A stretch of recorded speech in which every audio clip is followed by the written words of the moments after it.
فرعون کے ان جادوگروں کا حضرت موسیٰ علیہ السلام سے جو مقابلہ ہوا، اس کا جو تذکرہ فرمایا، ان سارے مقامات پر آپ دیکھیں گے جادوگروں کے اس جملے کو نوٹ کیا کہ ہم کو کیا اجر ملے گا، مزدوری کیا ملے گی، کامیاب ہونے کی صورت میں ہم کو کیا ملنے والا ہے۔ یہ اس لیے ذکر کیا کہ آپ جادوگروں کی مینٹلٹی کو سمجھ سکیں۔ ابھی آپ یہ ذہن میں رکھیں کہ وہ کیسے بھیک مانگ رہے ہیں، ابھی آپ یہ ذہن میں رکھیں کہ کس طرح سے وہ فرعون کے آگے ہاتھ پھیلا رہے ہیں۔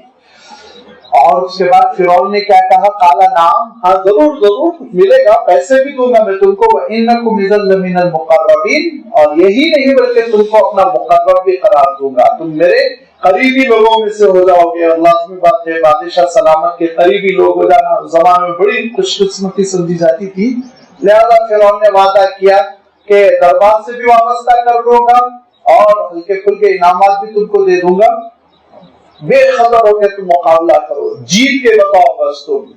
اب مارے خوشی کے لوگوں نے کیا کیا دیکھیے، مارے خوشی کے بےعزتی فرعون کی جائے کے نعرے لگائے، اور اس کے بعد ہوا یہ کہ قال لهم موسیٰ القوا ما انتم ملقون۔ اللہ تعالیٰ قرآن پاک کے دوسرے مقامات پہ ارشاد فرماتا ہے کہ انہوں نے دبی آواز میں حضرت موسیٰ علیہ السلام سے کہا کہ اے موسیٰ پہلے ہم کر لیں مظاہرہ یا آپ کریں گے، کیونکہ ان کے دل میں یہ خواہش تھی پہلے وہ مظاہرہ کر لیں تاکہ پہلے ان کا فن سامنے آ جائے۔ ایسا نہ ہو حضرت موسیٰ علیہ السلام نعوذ باللہ وہ جیسے سوچ رہے تھے، ان کی جو اس وقت مینٹلٹی تھی وہ یہ کہ وہ یہ ڈر رہے تھے کہ حضرت موسیٰ علیہ السلام کوئی لمبا کرتب دکھا دیں 5-6 گھنٹے کا تو پھر ہم کو موقع ہی نہ ملے، پبلک چھٹ جائے، لہذا کمزور آدمی یہ چاہتا ہے پہلے اس کی باری آ جائے، اور جو کانفیڈنٹ ہوتا ہے، جس کو پورا یقین ہوتا ہے، اس کو یہ رہتا ہے کہ آخر میں دو، اول دو، بیچ میں دو، کبھی بھی دو، میرے پاس تو جو ہنر ہے جو فن ہے اس کا میں مظاہرہ کروں گا۔ لہذا ان میں اعتماد نہیں تھا، غیر یقینی کی کیفیت تھی، اسی لیے انہوں نے دبے لب و لہجے میں حضرت موسیٰ علیہ السلام سے کہا کہ اے موسیٰ کیا آپ ہم کو اجازت دیں گے کہ ہم پہلے ڈال لیں؟ حضرت موسیٰ علیہ السلام نے فرمایا کہ پہلے ڈال لو، کوئی حرج نہیں، مجھے کیا لینا دینا ہے۔ قال لهم موسیٰ القوا ما انتم ملقون، جو تم کو ڈالنا ہے، جو تم کو کرنا ہے کر لو، حضرت موسیٰ علیہ السلام۔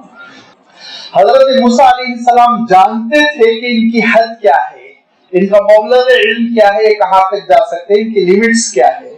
حضرت موسیٰ علیہ السلام جانتے تھے کہ حضرت موسیٰ علیہ السلام اللہ تعالیٰ کی تائید کے ساتھ ہے، اللہ تعالیٰ کی نصرت کے ساتھ ہے۔ حضرت موسیٰ علیہ السلام سمجھ رہے تھے کہ مجھے کامیابی ناکامی سے کوئی لینا دینا نہیں، میں اللہ کا نمائندہ بن کر کھڑا ہوا ہوں، لہذا حضرت موسیٰ علیہ السلام نے کہا جو ڈالنا ہے ڈال لو، جو کرنا ہے کرو۔ فَأَلْقُوا حِبَالَهُمْ وَعِصِيَّهُمْ، تو انہوں نے ڈالنا شروع کیا اپنی اپنی ڈوریوں رسیوں کو، وَعِصِيَّهُ اپنی اپنی لاٹھیوں کو، وَقَالُوا یہ کہتے ہوئے بِعِزَّةِ فِرْعَوْنَ، فرعون کی جائے، فرعون کی جائے، اِنَّا لَنَحْنُ الْغَالِبُونَ، ہم ہی کامیاب ہو کر رہیں گے، ہم ہی کامیاب ہو کر رہیں گے۔ قسم کھا کھا کے، جے کہہ کے، نعرے لگا کے انہوں نے اپنی اپنی رسیوں کو پھینکنا شروع کیا، اور اس کے بعد سے اللہ تعالیٰ ارشاد فرماتا ہے فَسَحَرُوا أَعْيُنَ النَّاسَ وَاسْتَرْهَبُوهُمْ، اور ان لوگوں نے بڑی ہوشیاری کی تھی، اور ہوشیاری یہ کی تھی کہ اپنی ڈوریوں اور رسیوں کو ایسا پینٹ مار رکھا تھا، اور وہ ایسی ریشم کی ڈوریاں اور رسیاں تھی، اور اس کو ایسا گھما کے انہوں نے پھینکا جیسے کہ سانپ بن گئی ہوں، اور سانپ کی طرح وہ لہرا رہی تھی فضا میں، اور سانپ کی طرح وہ زمین پر گر کر وہ حرکت میں آ رہی تھی، ہل رہی تھی، اور وَاسْتَرْهَبُوهُمْ لوگوں کو اتنا ڈرا دیا تھا، گھبرا دیا تھا، جس کی وجہ سے سَحَرُوا أَعْيُنَ النَّاسِ لوگوں کی آنکھوں پہ انہوں نے کنٹرول کر لیا تھا۔ یہ چیزیں تھی۔ دیکھیے جادوگری، سحر کا جو لفظ آتا ہے عربی میں سحر، اس کے معنی ہوتے ہیں لفظی معنی پوشیدگی، کوئی ہڈن چیز ہو، چھپی ہوئی چیز ہو تو سحر۔ اسی لیے رات کے ایک حصے کو ہم سحر کہتے ہیں جس وقت سورج بالکل پوشیدہ ہو جاتا ہے اور آخری درجے کی تاریکی ہو جاتی ہے، ہر چیز مخفی ہو جاتی ہے، اس وقت کو ہم وقت سحر کہتے ہیں، اور وہ وقت سحر دھیرے دھیرے ختم ہو کر کے جیسے جیسے سورج نکلتا ہے تو اس کو ہم صبح کہتے ہیں، اور اس کے بعد آپ لازمی بات ہے آپ جانتے ہیں کہ تاریکی کا دورہ ختم ہو جاتا ہے. عربی میں سحر کہتے ہیں چھپی ہوئی چیز کو، پوشیدہ چیز کو، اور اسی سے جادوگری کے لیے بھی سحر کا لفظ استعمال کیا جانے لگا. اور جادوگری کیا ہے؟ جادوگری کچھ نہیں ہے، چابک دستی کے ساتھ، ہوشیاری کے ساتھ خفیہ انداز میں اسباب کو استعمال کرنا. جادو کچھ نہیں ہے، اسباب کو استعمال کرنا بہت ہی خفیہ انداز میں. اب اس میں جتنا آدمی ماہر ہوتا ہے اتنا کامیاب ہوتا ہے. ماہر نہیں ہے، بچوں کے درمیان میڈیکل شو دکھا رہا ہے تو آپ پکڑ لیں گے کیا اسباب استعمال کر رہا ہے. آپ دیکھ لیں گے تھوڑا سا تحقیق کرنے کے بعد کہ کس ڈبے میں کیسے کبوتر رکھا، دوسرے ڈبے میں کیسے منتقل کیا، اچانک اس کو نکالا، لوگ سمجھے کہ ڈبے میں کچھ نہیں تھا، کبوتر نکل آیا. لیکن وہ سب اس کی ہوشیاری ہوتی ہے، غور کرنے سے سمجھ میں آ جاتی ہے. اور اسی میں پھر مہارت حاصل کرتے ہیں، اور مہارت حاصل کرنے کے بعد ان خفیہ اسباب کو استعمال کرتے ہوئے بہت ساری چیزیں کرتے ہیں. اور ان چیزوں کی وجہ سے وہ شعبہ بازی کرتے ہیں. شعبہ بازی آپ جانتے ہیں، بڑے بڑے میڈیکل شو ہوتے ہیں، لاکھوں روپے کماتے ہیں اس سے وہ لوگ. اس میں دراصل کچھ نہیں رہتا، وہ اسباب کو غائب درجے کی پوشیدگی کے ساتھ استعمال کرتے رہتے ہیں. اور اس کے لیے اللہ تعالیٰ نے ایک لفظ ارشاد فرمایا، اور وہ لفظ کیا ہے؟ استرہبوہ، لوگوں کو انہوں نے گھبراہٹ میں ڈال دیا تھا. فرعون کے جادوگروں نے آج بھی یہی کرتے ہیں، پہلے آپ کو اتنا ڈرا دیں گے، اتنا ڈرا دیں گے کہ دور ہٹ جاؤ، اگر کسی کو نقصان پہنچ گیا تو میں اس کا ذمہ دار نہیں، کسی کی گردن کٹ گئی تو میں اس کا ذمہ دار نہیں، کسی کی آنکھیں بینائی سے چلی جائے تو میں اس کا ذمہ دار نہیں، اور تھوڑا اندھیرا کر دیں گے، ماحول ڈرناک خطرناک بنا دیں گے، اور دو چار جو ہے اطراف و اکناف میں وہ اس طرح کی چیزیں رکھیں گے جس سے دیکھ کے انسان کو ڈر ہو جائے، مرے ہوئے انسان کی کھوپڑیاں وغیرہ اور ہڈیاں وغیرہ، جس کی وجہ سے سائیکولوجیکلی انسان کے اندر گھبراہٹ پیدا ہو جاتی ہے. جب گھبراہٹ ہو جاتی ہے تو انسان یاد رکھے اسباب پہ غور نہیں کرتا، اسباب پہ غور نہیں کرتا. گھبراہٹ جب پیدا ہو جاتی ہے تو پھر انسان جو ہے وہ اگر پتے پر بھی اس کا پیر پڑ جائے تو وہ اس کو کوئی موذی جانور سمجھتا ہے، اچھلتا ہے، ڈرتا، بھاگتا، گھبراتا ہے. یہ روزمرہ کا ہمارا آپ کا تجربہ ہے. اس گھبراہٹ کے بعد پھر وہ شعبہ بازی کر جاتے ہیں اور اپنا ہنر دکھلا جاتے ہیں اور وہ پیسے کماتے ہیں. یہی جادوگروں کا معیار تھا حضرت موسیٰ علیہ السلام کے سامنے جو آئے. اور اس میں اور ترقی کرتے ہیں بعض جادوگر، تو وہ خفیہ اسباب کو استعمال کرتے ہیں شیاطین کی مدد سے. اس درجے میں بھی بعض جادوگر جاتے ہیں، لیکن یہ بہت خال ہوتا ہے، ریئر، کبھی کبھی کہیں ہو سکتا، یہ ہر ایک کے پاس میں نہیں. اور اس کے لیے بڑی ان کو گندگی کرنی پڑتی ہے تاکہ شیاطین ان سے خوش ہو جائے. شیطان ان سے پہلے اپنی پرستش کرواتا ہے، شیطان پہلے ان سے اپنی خواہشات پوری کرواتا ہے، پوجا پاٹ کرواتا ہے، گندگی کرواتا ہے، اس کے بعد پھر وہ خفیہ انداز میں ان کا کام کرتا ہے. یہ تیسرے درجے کی جادوگری ہے، اور یہ تیسرے درجے کی بھی جادوگری پائی جاتی ہے، اس کا انکار نہیں ہے، لیکن بہت ریئر ہے. اور کہیں بسا اوقات ایسا ہو سکتا ہے. آپ جانتے ہیں حضور اکرم صلی اللہ علیہ وسلم پر خود اس قسم کی جادوگری کرنے کی کوشش کی گئی تھی. اور یہ کیوں ہوا؟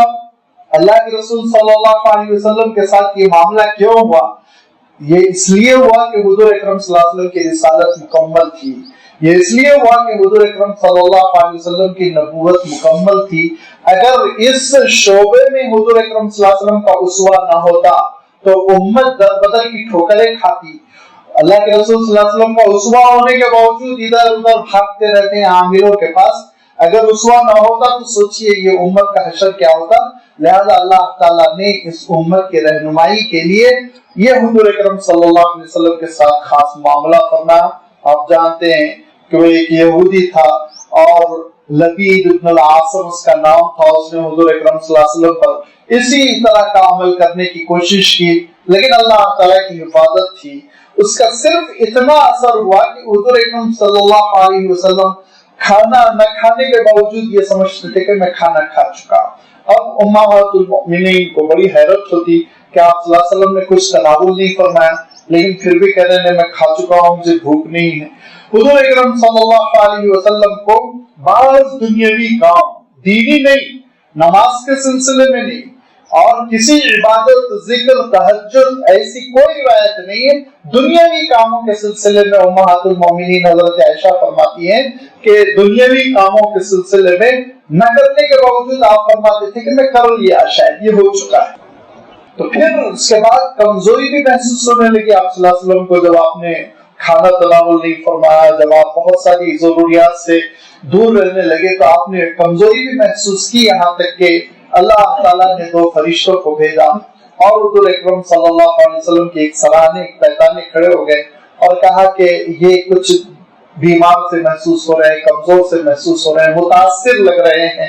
تو دوسرے فرشتے نے کہا ہاں ان پر جادو کی کوشش کی گئی. پہلے فرشتے نے کہا تو یہ علاج کیوں نہیں کرتے؟ کہا علاج کیا ہے؟ کہا یہی معوذتین جو اللہ تعالیٰ نے نازل فرما دی, لہذا معوذتین یہ پڑھ لیں, علاج ہو جائے گا. پھر یہ جادوگری کہاں ہوئی؟ فلاں قبیلے میں, زوران کی جو کنواں ہے, پرانی بولی ہے, اس میں جادوگری کی گئی تھی. حضور اکرم صلی اللہ علیہ وسلم کی ایک پرانی کنگھی لے کر اس کے 12 دندانوں پر اس نے کچھ ایسی گرہیں لگائی تھی جس کی وجہ سے کچھ شیطانی عمل تھا جو اثر انداز ہونا چاہ رہا تھا, لیکن اللہ تعالیٰ کی حفاظت تھی. حضور اکرم صلی اللہ علیہ وسلم نے حضرت علی, حضرت عمار اور ایک بھی کوئی صحابی ہے, 3 صحابہ کو بھیجا. وہ گئے, کنویں سے نکالا وہ کنگا, حضور کی خدمت میں لائے اور معوذتین کی ایک ایک آیت پڑھتے ہوئے حضور اکرم صلی اللہ علیہ وسلم نے 12 گرہیں کھلوا دی. اس کے بعد سے حضور اکرم صلی اللہ علیہ وسلم نے اپنے آپ کو پھر ایکٹیو محسوس کیا اور پھر کوئی کسی قسم کا کوئی خلل نہیں ہوا. یہ اللہ کے رسول صلی اللہ علیہ وسلم کے ساتھ واقعہ ہوا جادوگری کا, اور امت اس بات کی قائل ہے کہ اس خفیہ قسم کے عمل کا انسان کی صحت پر اثر ہو سکتا ہے, لیکن بہت ریئر. ہم آپ سب جانتے ہیں, پوری دنیا جانتی ہے کینسر ایک مرض ہے, لیکن ہر تھوڑا کینسر ہونا ہے, ہر پھنسی کینسر ہوتی ہے. گرمی کے دانے نکل آئے, کینسر, ڈاکٹر کے پاس جا رہے ہیں اور پھر وہ کینسر کی ڈوز لے رہے ہیں, یہ ہو سکتا ہے. ایسے ہی یاد رکھیے ہر چھوٹی موٹی پریشانی کو جادو نہیں سمجھنا چاہیے, اور جادو سمجھ کے بلا وجہ عاملوں کے جیب کو نہیں بھرنا چاہیے.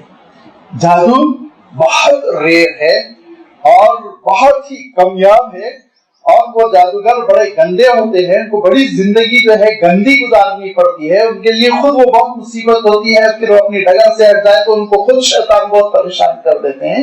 لہذا وہ چیزیں بہت ریئر ہیں, اور اگر ہو جائے تو پھر حضور اکرم صلی اللہ علیہ وسلم نے جو سوا چھوڑا, اللہ کے رسول صلی اللہ علیہ وسلم نے آیت الکرسی کی تلاوت, اللہ کے رسول صلی اللہ علیہ وسلم نے معوذتین کی تلاوت, اس کا حکم دیا. انشاءاللہ یہ علاج ہو جائے گا, یہی صحیح ڈوز ہے, یہی صحیح علاج ہے, اور ان چیزوں کا اہتمام کرنے سے انسان انشاءاللہ محفوظ ہو جائے گا. اب بلا وجہ بہت غیر ضروری چیزوں میں انسان کو نہیں پھنسنا چاہیے. ہاں, بڑوں سے مشورہ لے لے, بزرگوں سے مشورہ لے لے, تاکہ جو چیزیں پڑھنی چاہیے, جس مقدار میں پڑھنی چاہیے, وہ چیزیں اس کو بتا دی جائے. عام طور پر جو رجحان چل پڑا ہے اور اس کی وجہ سے باضابطہ بہت سارے لوگوں کی بڑی زبردست دکانداری چل رہی ہے, اور اس میں سے بہت سینئرز کو میں پکڑا, بہت انٹرویو لیا اور نچوڑا ان کو, تو اخیر میں انہوں نے اعتراف کیا. جتنے عمل کرنے والے مشہور لوگ ہیں ہندوستان کے ہائی لیول کے, ان کے پیچھے اتنا میں پڑا رہا, اتنا انٹرویو لیتا رہا, آخر میں انہوں نے اعتراف کیا 99 کیسز فرضی ہوتے ہیں. یہ ان کے الفاظ ہیں, میں اللہ کے گھر میں جھوٹ نہیں بولوں گا, کوئی مبالغہ نہیں کروں گا. انہوں نے اعتراف کیا کہ 99% کیسز سائیکولوجیکل ہوتے ہیں, شاید ایک آدھ کہا کہ واقعتاً جادو وادو ہوتا ہے. اب میں نے کہا جب سائیکولوجیکل ہوتے ہیں تو پھر یہ سب کیوں کرتے ہیں؟ تو انہوں نے کہا علاج تو ہو رہا ہے, نفسیاتی طور پر ہم کچھ کر رہے ہیں, پیشنٹ خوش ہو رہا ہے تو ختم, ٹھیک ہے چلیے اچھا ہے گا, صحت مند ہونا ہے یہی تو مطلوب ہے, لہٰذا وہ صحت مند ہو رہا ہے اسی لیے ہم بھی کر دیتے ہیں, ہم بھی انڈے توڑ دیتے ہیں, مرغے کاٹ دیتے ہیں, لیمبو کاٹ دیتے ہیں تاکہ وہ سیٹسفائی ہو جائے, لہٰذا اس کا علاج بھی ہو جاتا ہے. وہم جو ہے وہ ظاہر ہو جاتا ہے. ورنہ ان لوگوں نے اعتراف کیا کہ اکثر فرضی کیسز ہوتے ہیں جو بھی آتے ہیں. تو میں یہ بتانا چاہ رہا ہوں بلا وجہ پریشان نہیں ہونا چاہیے. جادو کے سلسلے میں اتنا لوگ پریشان ہوتے ہیں، نزلہ ہو گیا، جادو زکام ہو گیا، جادو بدہضمی ہو گئی، جادو تو یعنی جیسے کہ کام ہی نہیں ہے، بس جادوگروں کو ہر کس و ناقص پہ جادو کرتے بیٹھے ہوئے ہیں.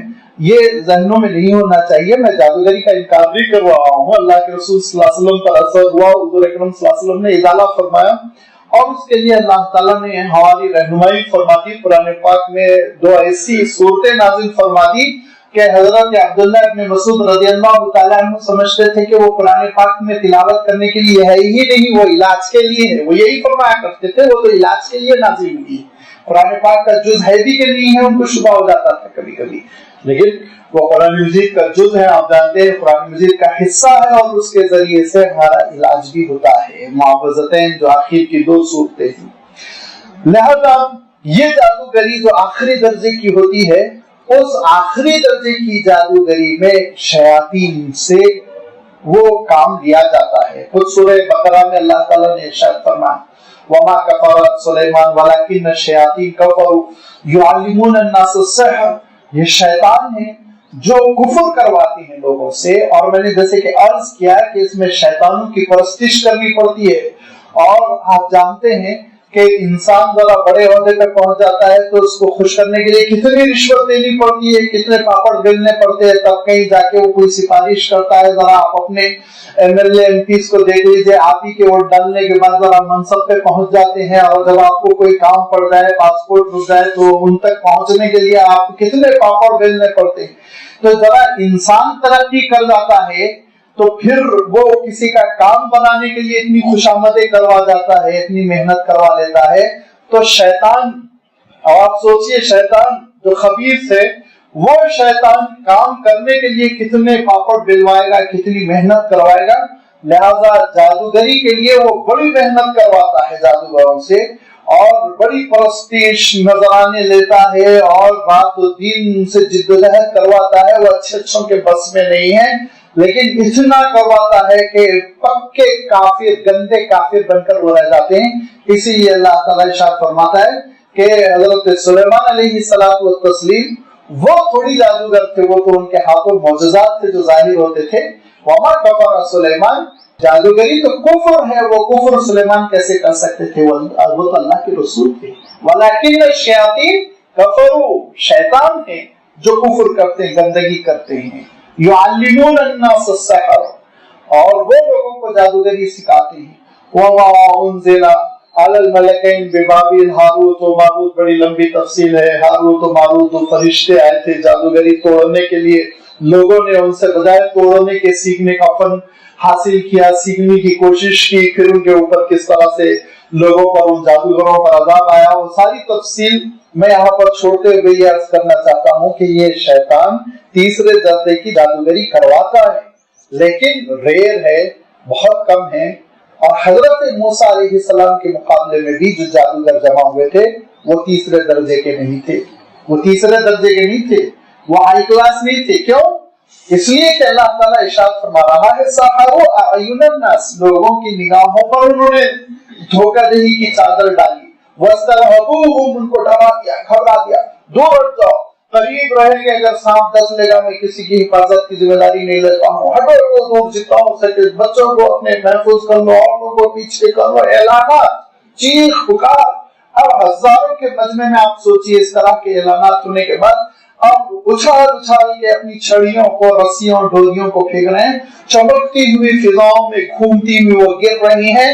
تو یخیل الیہم، کیا فرمایا اللہ تعالیٰ نے؟ لوگوں کو خیال ہوا، گمان ہوا. یخیل الیہم انہا تسعی، کہ یہ زندہ ہے اور یہ لکڑیاں چل رہی ہیں یا یہ ڈوریاں چل رہی ہیں، فضا میں اڑ رہی ہیں، اچھل رہی ہیں. لوگوں کو خیال ہوا، حقیقت میں کچھ نہیں تھا. لہذا بڑا میدان ہے، دور دور لوگ ٹھہرے ہوئے اطراف، اور بیچ میں کچھ چیزیں اچھالی جا رہی ہیں، شور، چیخ رہے، پکار رہے ہیں ہر ایک پر، خود بھی ڈرامہ کر رہے ہیں، پلٹ پلٹ کے بھاگ رہے ہیں. اور یہ سب کچھ فرعون کو معلوم تھا، اسی لیے وہ سکون کے ساتھ بیٹھ کر دیکھ رہا تھا تماشا. یہاں تک کہ حضرت موسیٰ علیہ السلام کو بھی گھبراہٹ محسوس ہوئی کہ ایسا نہ ہو یہ ڈرامہ ان کا کامیاب ہو جائے اور میں جو دعوت حق دینے والا ہوں، سچائی کی طرف بلانے والا ہوں، وہ دعوت مغلوب ہو جائے، لوگ قبول نہ کرے، لوگ نہ سنیں۔ یہ اندیشہ حضرت موسیٰ علیہ السلام کے دل میں آیا تو اللہ تعالیٰ نے کہا کہ موسیٰ لا تخف، اے موسیٰ کو گھبرانے کی ضرورت نہیں، جو ہونا ہے ہوگا۔ جب ان سب نے اپنے اپنے کرتب دکھا ڈالے تو اللہ تعالیٰ نے حضرت موسیٰ علیہ السلام سے کہا اور آپ اپنی چھڑی ڈالیے۔ فَأَلْقَى مُوسَىٰ عَصَاهُ، حضرت موسیٰ علیہ السلام نے چھڑی پھینکی، اور چھڑی پھینکنا تھا، اپنے ڈنڈے کو پھینکنا تھا کہ فَإِذَا هِيَ تَلْقَفُ مَا يَأْفِكُونَ، جو انہوں نے جال سازی کی تھی، دھوکے کا سامان کیا تھا، اس کو حضرت موسیٰ علیہ السلام کی چھڑی ہڑپنے لگی، وہ اژدہے کی شکل میں تبدیل ہو گئی۔ اور روایتوں میں آتا ہے، تاریخ کی روایتیں ہیں، حضور اکرم صلی اللہ علیہ وسلم کی روایت نہیں ہے، کہ تقریباً 80 گز کا وہ سانپ تھا جو حضرت موسیٰ علیہ السلام کی چھڑی بن گیا تھا۔ وہ چھڑی جو سانپ میں تبدیل ہو گئی 80 گز اور اتنا لمبا چوڑا، اور ایک ایک رسی کو ہڑپ کرتا جا رہا ہے، وہ کھاتا جا رہا ہے، نگلتا جا رہا ہے، آگے بڑھتا جا رہا ہے، آگے بڑھتا جا رہا ہے، یہاں تک کہ دھیرے دھیرے دھیرے دھیرے فرعون کے قریب جب ہونے لگا تو روایتوں میں آتا ہے فرعون صاحب اپنی کرسی سے اٹھے اور بھاگے، اور بھاگتے بھاگتے حضرت موسیٰ علیہ السلام کے پیچھے آ گئے۔ حضرت موسیٰ علیہ السلام کے پیچھے آ گیا اور آہستہ سے کہا موسیٰ ہاتھ لگا لو، اٹھا لو اس کو، اٹھا لو موسیٰ، اٹھا لو اس کو، اٹھا لو۔ حضرت موسیٰ علیہ السلام نے آگے بڑھ کر اس کو اٹھایا، دیکھا پھر وہ چھڑی ہے۔ اللہ تعالیٰ ارشاد فرماتا ہے کہ اب جادوگر سارا تماشا دیکھ رہے تھے، جادوگر جادوگری سے واقف تھے، ان کو معلوم تھا کہ ہم نے جو چھڑیاں پھینکی، وہ جانتے تھے کہ ہم نے جو ڈوریاں پھینکی وہ تماشا دکھا رہی تھی، شعبدہ بازی تھی، وہ چابک دستی تھی، وہ ایک فن تھا جس کا ہم مظاہرہ کر رہے تھے۔ لیکن موسیٰ علیہ السلام کی چھڑی جو اژدہے میں تبدیل ہوئی وہ تماشا نہیں تھا، وہ دیکھ رہے تھے اس کے اندر زندگی تھی، وہ دیکھ رہے تھے کہ وہ ہڑپ کر رہی تھی ہر چیز کو، وہ نگل رہی تھی ساری ان چیزوں کو، وہ سمجھ رہے تھے کہ یہ جادوگری نہیں ہو سکتی، وہ سمجھ رہے تھے یہ جادوگری نہیں ہو سکتی۔ وہ اہل فن تھے، فن کس حد تک جا سکتا ہے ان کو معلوم تھا، لہذا انہوں نے سمجھ لیا یہ ماورائے فن ہے، یہ فن سے بلند ہے، یہ کوئی اور چیز ہے، اور آپس میں انہوں نے سرگوشی شروع کر دی، کانا پھوسی شروع کر دی اور کہا کہ یہ کیا چیز ہے۔ بڑوں نے کہا کہ نہیں، یہ سنجیدگی سے نوٹ لینے کی چیز ہے، یہ تماشا ڈرامہ جادوگری نہیں ہے، یہ واقعتاً یہ کوئی خدائی چیز ہے جو ایسی ہو رہی ہے، ہمارے لیے ممکن نہیں ہے، لہذا سرنڈر ہو جاؤ، مان لو حضرت موسیٰ علیہ السلام کی بات۔ فَأُلْقِيَ السَّحَرَةُ سَاجِدِينَ، اللہ تعالیٰ کے لیے سارے جادوگروں نے سجدہ کیا، سجدہ ریز ہو گئے اور کہا قَالُوا آمَنَّا بِرَبِّ الْعَالَمِينَ، وہ رب العالمین جس کی عبادت کی وہ دعوت دیتے ہیں، ہم اس کی عبادت کرتے ہیں، ہم اس کے دربار میں سجدہ کرتے ہیں۔ رب موسیٰ و ہارون، اتنی وضاحت کے ساتھ انہوں نے اعلان کیا کہ جس دعوت کو ہم قبول کر رہے ہیں اس دعوت کے سلسلے میں کسی کو کوئی ادنا شک نہ رہ جائے، وہ رب جو حضرت موسیٰ علیہ السلام کا ہے، وہ رب جو حضرت ہارون علیہ السلام کا ہے، اس رب جس کی جانب حضرت موسیٰ و ہارون دعوت دیتے ہیں، اسی رب العالمین کے ہم اس وقت مطیع فرما بردار بندے ہو رہے ہیں۔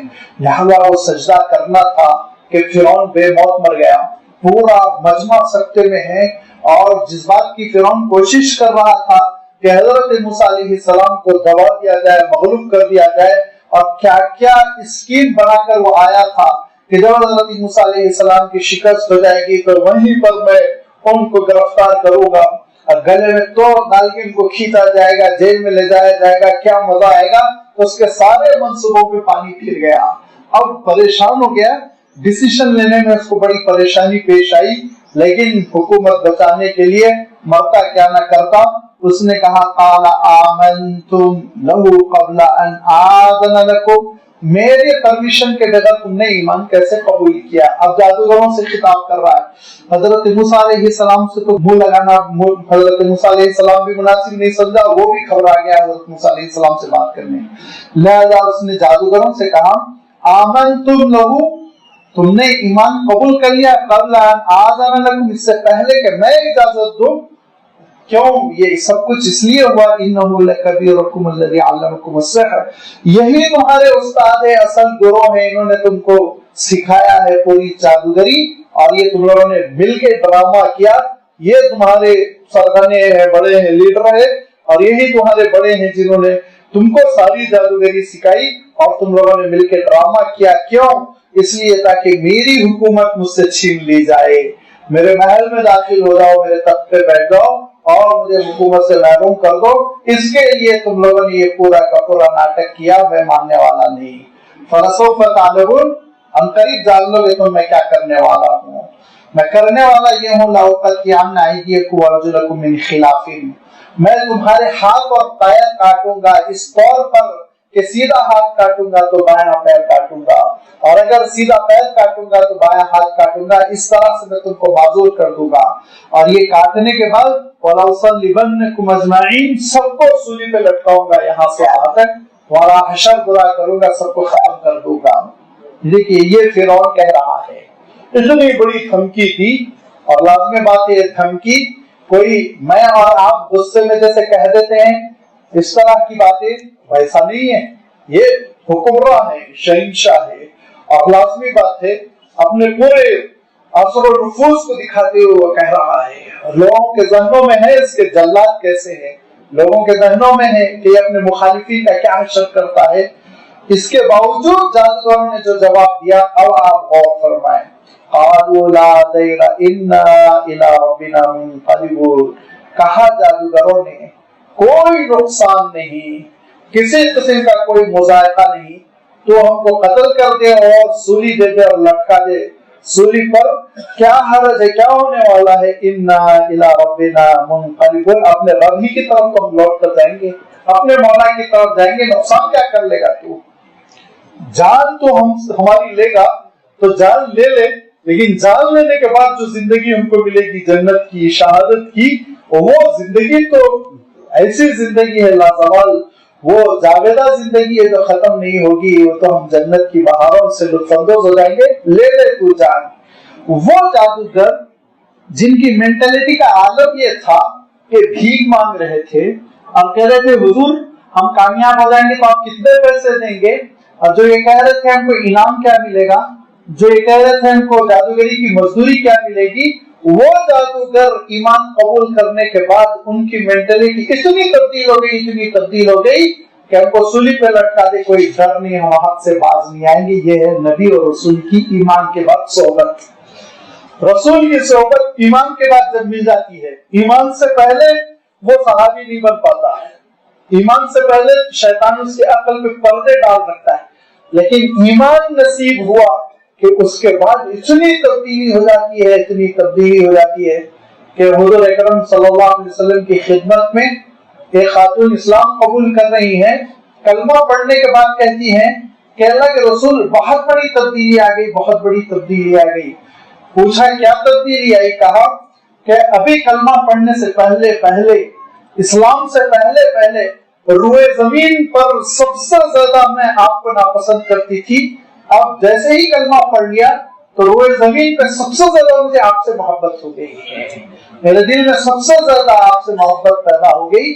یہ تبدیلی ہوتی ہے ایمان کے ساتھ رسول کو دیکھنے کے بعد، جو صحابیت کا جو مقام ملتا ہے اس کی وجہ یہی ہے کہ ان جادوگروں نے جنہوں نے 2 ٹکوں کے عوض اپنے فن کا مظاہرہ کرنا چاہا تھا، وہی جادوگر اب جب ایک سجدے سے کیا فارغ ہوئے، حضرت موسیٰ علیہ السلام پر کیا ایمان لائے، اتنے اعلیٰ معیار کے ہو گئے، چند گھنٹوں کے اندر، ابھی ایک دن بھی نہیں گزرا، 2-3 گھنٹے کے اندر اس نے ڈیسیشن لیا اور کہا کہ ان کو سولی پہ لٹکاؤ، تو کہا لٹکا دے سولی پہ، کوئی ڈر نہیں، اگر جان اللہ کے راہ میں چلی جاتی ہے تو یہ نقصان کا سودا نہیں ہے، یہ فائدے ہی کا سودا ہے۔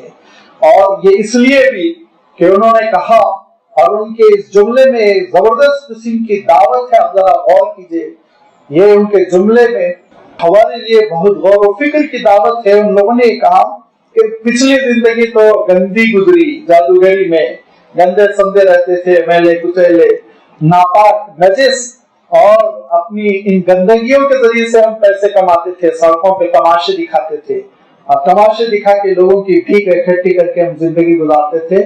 اس گرے ہوئے معیار کی ہماری زندگی تھی. لیکن آج ہم کو سمجھ میں آیا کہ رب العالمین کیا ہے. آج ہم کو سمجھ میں آ گیا رسول کیسے ہوتے ہیں. آج ہم کو سمجھ میں آ گیا ہے کہ ایمان والے کی زندگی کیسی ہوتی ہے. لہذا ہم چاہتے ہیں کہ ہماری پچھلی زندگی کا کوئی ازالہ ہو جائے, کفارہ بن جائے ہماری زندگی. اور یہ کفارہ بننے کے لیے سب سے اچھی شکل یہ شہادت ہے, انا نطمع یغفر لنا ربنا خطایانا. اور ہم چاہتے ہیں, ہماری دلی خواہش ہے کہ پروردگار ہماری غلطیوں کو معاف فرما دے, پچھلی زندگی کو معاف کر دے, جو غلطیاں ہوئی ہم سے ان سب کو معاف کر دے. اور اللہ تعالیٰ معاف کرے, اس کے لیے بہترین شکل یہ کہ ہم اپنی جان بھی اسی کے دربار میں دے دیں. اور ان کنا اول المؤمنین, اور ایمان لانے میں ہم پہل کر رہے ہیں, آگے بڑھ رہے ہیں صرف اور صرف اس لیے تاکہ پروردگار کی ہم رضا حاصل کر سکیں, خوشنودی حاصل کر سکیں. اور دوسرے مقام پہ اللہ تعالیٰ نے ارشاد فرمایا کہ ان لوگوں نے یہ بھی کہا وما اکرہتنا علینا بالکفر بالسحر, جو جادوگری اور ناپاک کام پر تو نے ہم کو مجبور کیا اس کا کفارہ ہم دینا چاہتے ہیں حضرت موسیٰ علیہ السلام پر ایمان قبول کر کے. اب یہ دراصل فرعون کے لیے بڑا مسئلہ ہو گیا, بہت بڑا مسئلہ ہو گیا. یہ جس کو ہم پرانی اردو میں کہا کرتے تھے, اب تو نہ گیدڑ معلوم ہے نہ جنگل معلوم ہے, کہ جنگل میں گیدڑ کی موت پکارتی ہے تو وہ شہر کی طرف آ جاتا ہے. پرانی زبان تھی کہ وہ ذرا پگلا جاتا تھا تو آبادیوں میں آتا تھا, لوگ اس کو مار دیتے تھے. تو یہ پچھلے زمانے میں کہتے تھے.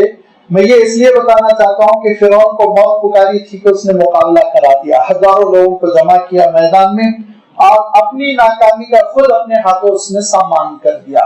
اب وہ ہوشیار درباریوں نے اس کے کان میں کہا یہ سب مت کریے, آپ ایک کو بھی سولی دیں گے پورا مجمع اسلام قبول کرے گا, ذرا ٹھنڈے پڑ جائیے, سوچ سمجھ کے قدم اٹھائیں گے.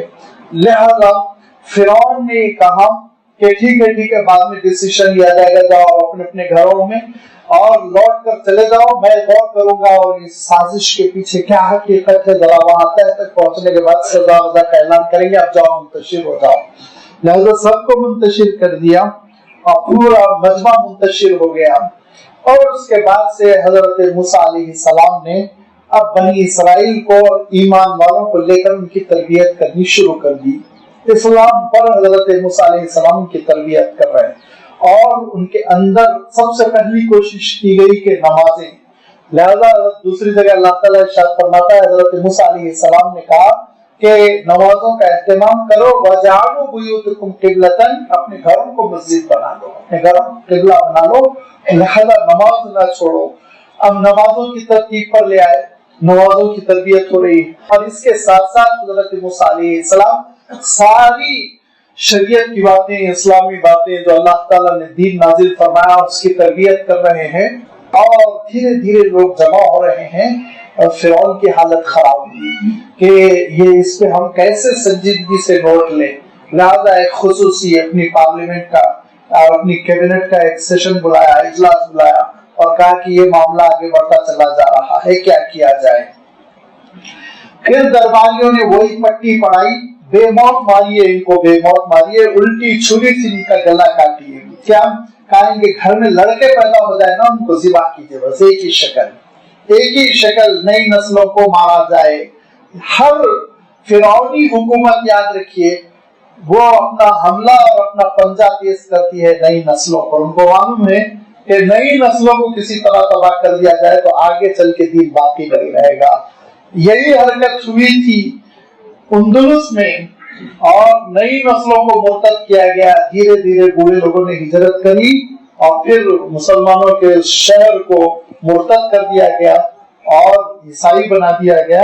اور یہی آپ کے ملک میں بھی کوشش ہو رہی ہے, اور یہی آج عالم عرب میں بھی ہو رہا ہے کہ بچوں کو 16 سال 17 سال کے ہونے سے پہلے یا تو اچک لیا جائے یا پھر ختم کر دیا جائے.